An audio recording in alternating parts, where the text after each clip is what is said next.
Hello, good morning! For today's video, sasakay tayo ngayon ng eroplano at pupunta tayo sa Cebu City.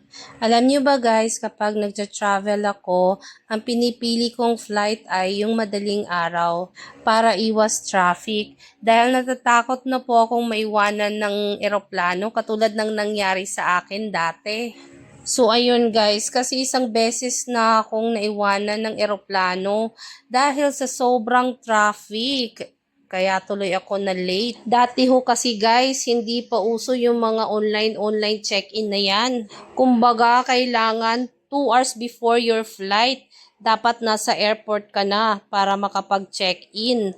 Pero ngayon guys, sobrang convenient na lang. Dahil kapag nakapag-online check-in ka na, makikita mo doon kung anong oras yung boarding time. So ayun, hindi na ako nalilate. Alam niyo ba guys na halos sa isang buwan, isang beses ako nagpupunta dito sa Cebu. At every time nagpupunta ako ng Cebu, I'll see to it na nagbibigay ako ng time para mag-visit sa Magellan's Cross at sa Santo Niño's Church para magdasal, magpasalamat at magpamisa. Parang naging panata ko na siya. So hanggang dito na lamang muna guys. See you in our next video. Bye!